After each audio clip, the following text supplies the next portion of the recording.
오늘 말씀 갈라디아서 3장 6절에서 9절입니다.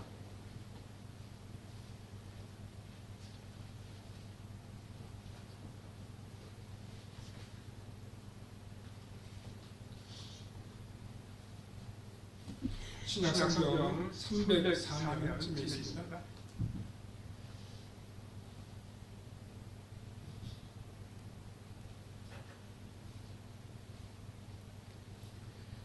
갈라디아서 3장 6절에서 9절 이 말씀을 읽겠습니다. 아브라함이 하나님을 믿으며 그것을 그에게로 정하셨다 함과 같으니라. 그런즉 믿음으로 말미암은 자들은 아브라함의 자손인 줄 알지어다. 또 하나님이 이방을 믿음으로 말미암아 의로 정하실 것을 성경이 미리 알고 먼저 아브라함에게 복음을 전하되 모든 이방인이 너로 말미암아 복을 받으리라 하느니라. 그러므로 믿음으로 말미암은 자들은 믿음이 있는 아브라함과 함께 복을 받느니라. 아멘. 여기까지 말씀입니다. 오늘은 오랫동안 감추어진 진리라고 하는 제목으로 잠시 말씀을 설명하겠습니다. 우리가 성경을 보면 아브라함은 믿음으로 의롭다함을 받은 사람이었습니다. 아브라함의 것은 종교적인 열심을 가졌기 때문에 하나님께서 그를 의롭다고 하신 것이 아니었습니다. 그가 하나님께 의롭다함을 받은 것은, 의롭다고 인정을 받은 것은 하나님의 말씀을 믿었기 때문입니다. 그리고 하나님께서는 처음부터 이 방법으로 모든 사람들을 구원하셨습니다. 그런데 너무나도 오랫동안 이 진리는 감추어져 있었습니다.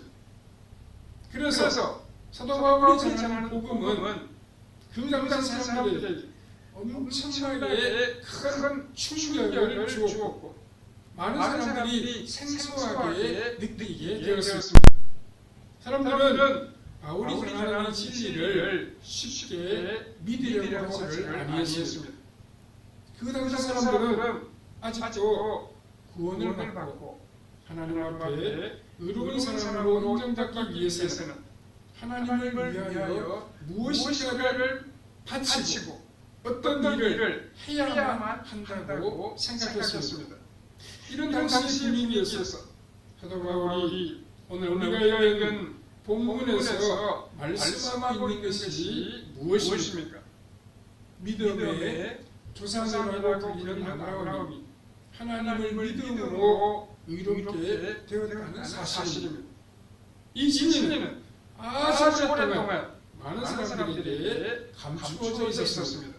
우리 오늘의 본문을 함께 묵상하고 살펴보면서 오늘 우리에게 주시는 주님의 가르침에 귀를 기울여야 하겠습니다. 첫 번째로 하나님 앞에서 필요한 자격이 있습니다. 우리가 이 땅을 잘 살아가려고 하면 하나님의 은혜와 도우심이 필요합니다. 중요한 사실은 하나님의 은혜와 도우심을 받기 이전에 하나님 앞에 설 수 있는 합당한 자격이 무엇인가 하는 점입니다. 우리가 예를 들어서 어떤 권세자에게 우리에게 필요한 것을 말하려고 하면 어떻게 해야 하겠습니까? 우선 그 사람 앞에 설 수 있는, 그 사람을 만날 수 있는 그러한 기회가 있어야 됩니다. 그 사람이 우리에게 호의를 가지고 있느냐 하는 것이 참으로 중요합니다. 그 사람이 호의를 가지고 있어야 우리를 만나줄 수 있고 그 사람을 만나서 우리에게 필요한 부분을 이야기할 수가 있을 것입니다. 모든 사람들이 다 하나님의 도우심을 필요로 합니다. 그렇지만 아무나 하나님의 도우심을 받을 수 있는 것은 아닙니다. 하나님께서 그 사람을 호의로 봐주셔야 됩니다. 그렇게 호의로 봐주시려면 우리가 의롭게 되어야 한다는 말씀입니다. 그럼 도대체 어떻게 하면 하나님 앞에 의로울 수 있습니까? 하나님을 의롭다고 인정하실 수 있겠습니까? 여기에 많은 사람들은 우리가 하나님을 위하여 무엇인가를 해야 한다고 그렇게 생각해 왔습니다. 그런데 창세기 15장 6절을 보면 아주 놀라운 말씀이 기록이 되어 있습니다. 아브라함이 여호와를 믿으니 여호와께서 이를 그의 의로 여기시고 이렇게 말씀하고 있습니다. 아브라함이 하나님의 은혜와 도우심과 복을 받는 데 필요한 것은 다른 것이 아니었습니다. 그것은 오직 하나님을 믿은 믿음이었습니다. 믿음 때문에 그가 하나님의 은혜와 복을 받았다는 말씀입니다. 사도 바울은 오늘 우리가 읽은 본문에서 바로 그 사실을 그대로 인용하고 있습니다. 본문 6절에 아브라함이 하나님을 믿으며 그것을 그에게 의로 정하셨다 함과 같으니라 라고 했습니다. 아브라함이 하나님 앞에서 은혜와 도우심과 복을 받는 데 필요한 것은 무슨 다른 것이 아니었습니다. 그것은 오직 하나님을 믿은 믿음 때문이었습니다. 사도 바울은 오늘의 본문에서 바로 이런 사실을 우리에게 강조하고 있습니다. 6절에 보면 아브라함이 하나님을 믿음에 그것을 그에게 의로 정하셨다 함과 같으니라고 했습니다. 아브라함이 하나님의 은혜와 복을 받으면서 많은 재물을 바쳤기 때문도 그가 남다른 금욕적인 생활을 했기 때문도 아니었습니다. 오직 그가 하나님을 믿었기 때문이었습니다. 오늘 우리에게도 가장 중요하고 귀한 진리는 바로 이것입니다. 우리는 수없이 사람이 믿음으로 의롭게 된다는 가르침을 받아왔습니다. 그러나 실제로는 그 의미를 놓쳐버리고 자기 방식대로 믿는 것을 볼 수가 있습니다. 우리는 이 진리의 구체적인 내용을 다시 한번 잘 살펴보아야 합니다. 의롭다함을 받는다라고 하는 것은 하나님 앞에서 그의 은혜를 얻을 합당한 자격을 얻는다는 의미입니다. 다시 말해서 우리가 하나님 앞에서 섰을 때 하나님께서 아낌없는 사랑과 은혜를 부어주신다는 뜻입니다. 그러면 우리가 어떻게 그러한 자격을 얻을 수가 있겠습니까? 그 자격은 오직 하나님을 믿음으로입니다. 하나님을 믿음으로 우리가 이런 자격을 가질 수 있습니다. 하나님을 믿는다는 것은 하나님을 잘 알아야 하고 하나님을 잘 알기 위해서는 하나님께서 자신을 그 사람에게 나타내셔야 합니다. 하나님은 어떤 방식으로 자신을 우리에게 나타내십니까? 여러 가지 방법으로입니다. 구약시대를 보면 하나님께서는 꿈이나 계시나 환상으로 자신을 우리에게 나타내 보여주셨습니다. 신약시대에서는 가장 중요한 것이 하나님의 아들을 통하여 하나님 자신을 많은 사람들에게 나타내셨습니다. 아들이 말하는 하나님, 아들 예수님이 말하는 하나님, 그분이 바로 우리가 섬기고 경외하는 하나님이십니다.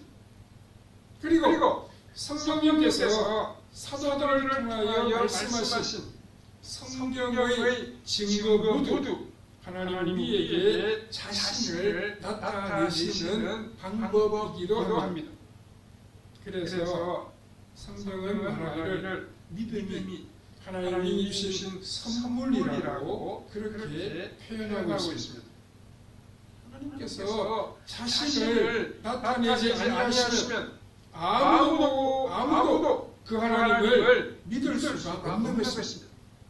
하나님이 우리를 찾아오시고 우리의 자신이 어떤 분이신지를 가르쳐주지 아니하면 하나님을 믿을 사람이 없다는 것입니다. 그러면 이 하나님을 믿는다는 것은 무엇이겠습니까? 말씀을 통하여 우리에게 소개되는 하나님이 비록 우리가 생각하는 전혀 다르거나 혹은 전혀 다른 방식으로 우리를 이끄신다고 하더라도 전적으로 우리가 하나님을 믿고 따라가야 합니다. 믿음은 우리 삶의 방식을 바꾸는 것입니다. 우리 삶을 새롭게 만드는 것입니다. 하나님의 신실하심을 믿고 우리의 생각을 다 버리고 하나님을 따라 삶의 방식을 바꾸어 나가는 것이 바로 믿음입니다. 이것은 구체적으로 무엇을 의미합니까? 하나님의 말씀 앞에서 우리 자신은 틀렸고 하나님이 옳다는 것을 인정하는 것입니다. 하나님의 말씀을 들을 때 그 말씀 앞에 전적으로 엎드려 우리가 온전히 굴복해야 됩니다. 이것이 믿음입니다. 이 믿음을 가지고 하면 우리 자신이 가지고 있는 모든 것을 다 포기하고 버려야 합니다. 자신이 옳다고 생각하는 것을 버리지 아니하면 하나님의 사람이 될 수가 없습니다. 우리가 기억해야 하는 것은 의롭다함을 받는다고 해서 진짜 의인이 되는 것이 아니라는 사실입니다. 하나님께서 그렇게 봐주시겠다는 뜻입니다. 오늘 본문에서도 그것을 우리에게 의로 정하셨다 이렇게 말씀하고 있습니다. 이것은 아무 차이가 없는데 그런 차이를 일반적으로 인정하여 주셨다는 것입니다. 우리가 알아야 할 것은 믿는 사람들이 완전한 의인이 아니라는 사실입니다. 하나님께서 그저 하나님의 은혜를 받기 합당한 자로 인정을 해 주셨다는 것입니다. 하나님께서 우리를 의롭다고 인정해 주시면 어떻게 됩니까? 우리는 하나님의 뜻대로 살아갈 수 있는 놀라운 힘을 얻게 됩니다. 이것이 너무나도 귀중한 것입니다. 하나님을 믿는 자, 자신을 버리고 하나님의 뜻의 사실을 밝히는 자에게는 하나님께서 다른 복을 주시지 않습니다. 하나님의 뜻대로 살아갈 수 있는 능력을 허락해 주십니다. 처음 우리가 의인이 아니었습니다. 그러나 믿음을 가지고 있는 정말 하나님의 뜻대로 무엇인가를 하는 그런 사람들이 되었습니다. 그래서 실제로 의인처럼 살아가게 됩니다. 이것이 복음이 우리에게 주는 능력입니다. 하나님께서는 이미 의인이 된 사람을 찾지 않으셨습니다. 사실 이미 의인이 된 사람은 아무도 없습니다. 하나님께서 보시는 것은 오로지 하나입니다. 하나님의 뜻의 사실을 던질 수 있느냐 하는 것입니다.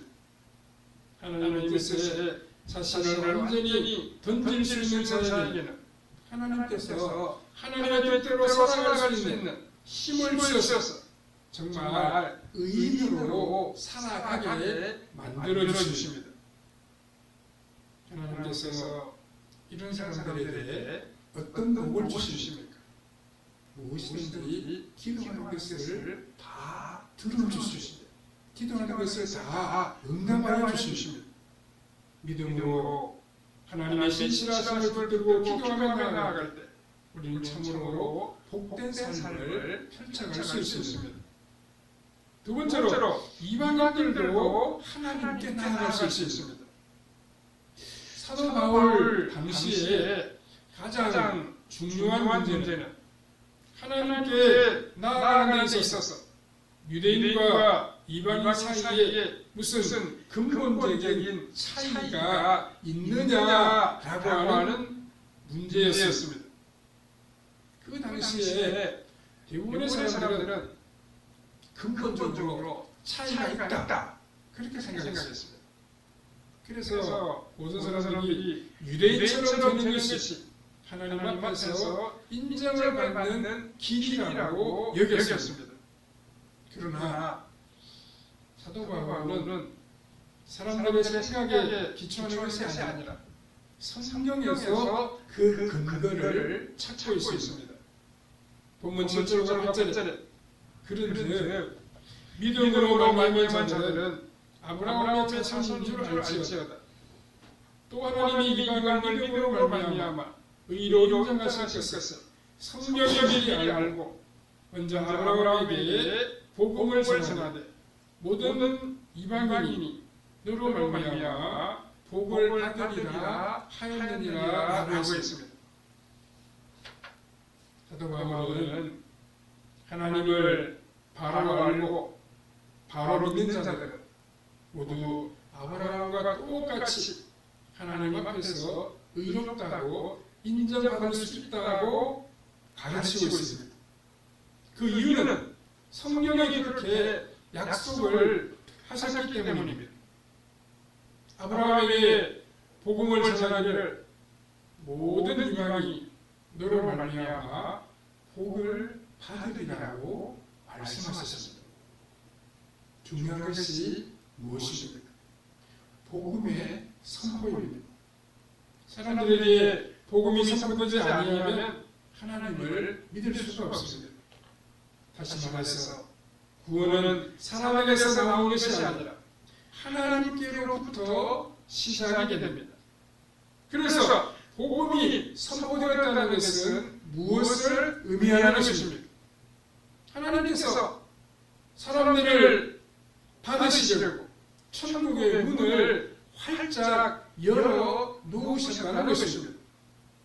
중요한 것은 내가 유대인이냐 이방인이냐 하는 이것이 아니라 하나님이 나를 받으시려고 준비하고 계시는가 아니면 하나님 우리를 받기를 원하시지 아니하시는가 라고 하는 점입니다.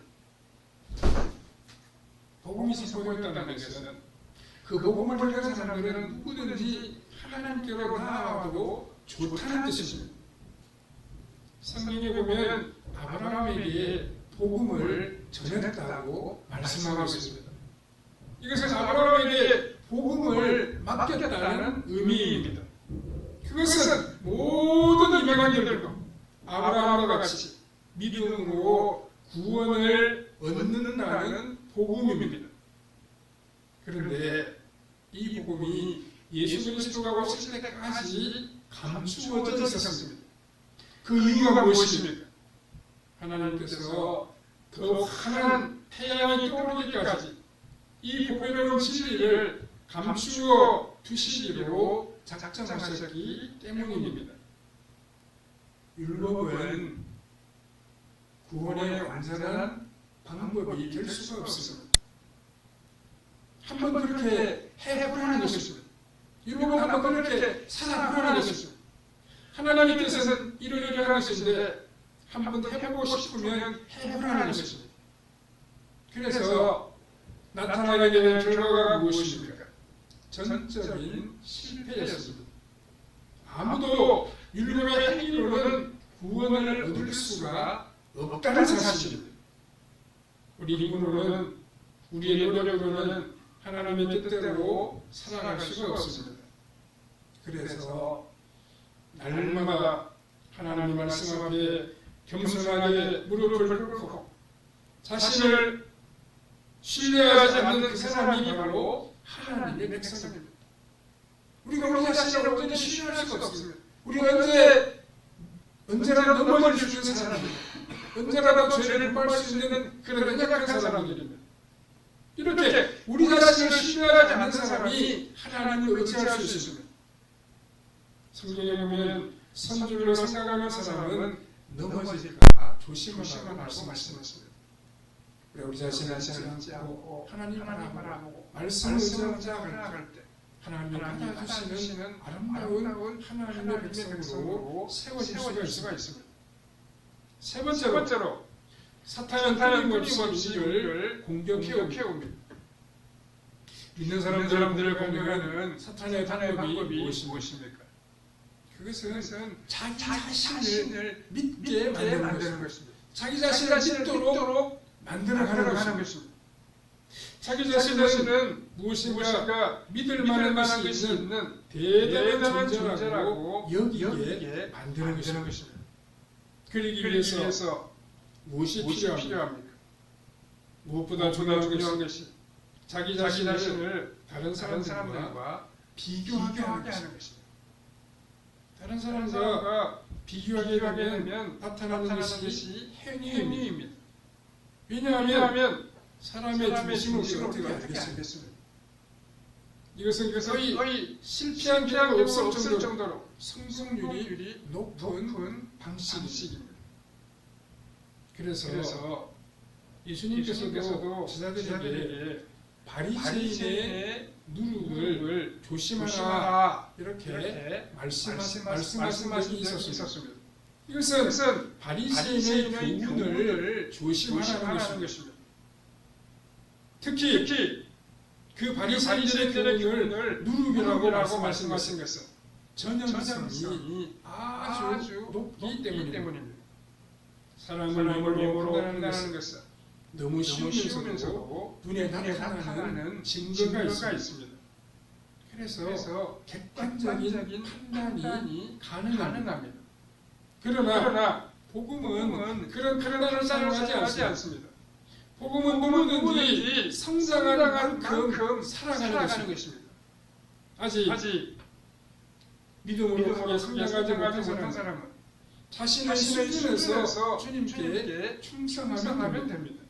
아주 믿음이 어린 사람들은 많은 것을 하지 못해도 비난하지 않습니다. 하지만 믿음이 자란 사람은 그 자란 만큼 그 성장한 만큼 살아야 합니다. 오래 믿는 사람은 오래 믿는 만큼 나타나는 것이 있어야 합니다. 믿음의 열매가 이제 좀 있어야 됩니다. 교회는 하나님의 성령이 들어가시는 전입니다. 우리 하나님을 속일 수는 없습니다. 교회는 우리 자신이 인정받는 것이 아닙니다. 자신의 약점은 감추고 자신의 잘난 부분만 부각시켜서 사람들의 인정을 받으려고 하는 것이 바로 성령을 속이는 행위입니다. 그런 점에서 볼 때 오늘 그 인터넷에 보는 사람들은 교회에서 자기 자신을 죽여야 합니다. 가장 많은 죄를 지었을 때는 화려한 옷을 입고 더 멋있게 화장을 하고 교회당에 와서 사람들의 인정을 받고 주목을 받고 싶어 합니다. 그것이 바로 중심을 보시는 성령님을 속이려고 하는 행위라고 말할 수 있습니다. 성장하지 않았는데 믿음이 아닌 사람처럼 그렇게 행세하지도 말아야 합니다. 사도 바울의 말씀처럼 어디까지 이르렀든지 그대로 행하면 되는 것입니다. 배운 그대로 살아가는 것이 우리의 믿음입니다. 믿음은 순간에 의인으로 변하는 것이 아닙니다. 믿음으로 살 수 있는 능력을 하나님으로부터 받는 것입니다. 그러나 그대로 살지 않는다면 어렵다고 하는 것이 그 무슨 소용이 있겠습니까? 신앙은 그 어떤 경지에 들어가는 것이 아닙니다. 오래 믿는 사람이든 믿은 지 얼마 되지 않은 사람이든 자신이 깨달은 만큼 그대로 실천하는 것이 우리의 신앙입니다. 유대인들이 먼저 하나님 앞에서 의로운 자격을 얻었다고 합시다. 실제로는 얻지 못하지만 그렇게 그 사람들이 생각하니까 그렇다고 칩시다. 그런데 하나님의 말씀을 실제 생활에 옮기지 않는 우리가 무슨 소용이 있겠습니까? 만일 의롭게 사는 것이 없으면 하나님께서 이 세상을 왜 창조하셨습니까? 왜 우리로 하여금 이 세상에 살게 하시는 것입니까? 오직 의롭다함을 받은 사람들이 하나님이 주시는 능력으로 살도록 하기 위하여 이 세상이 존재하는 것입니다. 우리는 우리의 믿는 그 믿음의 수준만큼 이 땅에서 바르게 살아가면 됩니다. 우리가 믿는 말씀대로 행하면 됩니다. 하나님 앞에서 그래서 모두 날마다 두려워하며 살아가야 합니다. 오직 끊임없이 성령님의 은혜가 우리 안에 흘러넘쳐서 하나님의 시민을 깨닫게 하시고 깨달을 만큼 그대로 우리가 순종하며 살아가야 합니다. 그렇게 할 때 하나님의 놀랍고 크신 은혜를 우리의 삶의 현장에서 체험할 수 있습니다. 믿음으로 하나님의 뜻을 이루어드리며 진리에 순종하며 살아감으로 하늘의 풍성한 복을 받아 누리는 성도님들의 삶이 다 되시기를 바랍니다. 사랑하는 아버지 하나님, 은혜를 감사합니다. 우리에게 복된 주의 날 하옵소서. 감사주의 하옵소서. 주님을 찬미하고 주님을 섬기고 경배하게 하시니 너무도 감사합니다. 우리가 믿음의 수준만큼 하나님을 사랑하시고 우리가 말씀을 믿는 만큼 그 믿음대로 행하는 우리의 발걸음이 되게 하여 주시옵소서. 우리의 믿음의 수준대로 순종하며 살아감으로 하나님의 도우심을 은혜로 체험하게 해주시고 이 땅에서 하나님 앞에 큰 영광과 존귀를 돌려드리는 우리 아름다운 신앙생활이 날마다 펼쳐지게 하여 주시옵소서. 아버지 하나님, 우리가 이 믿음을 가지고 행함으로 많은 사람들에게 사랑의 삶을 보여주는 우리의 발걸음이 되게 해주시기를 원하옵고 예수님의 거룩하신 이름으로 기도하옵나이다. 아멘.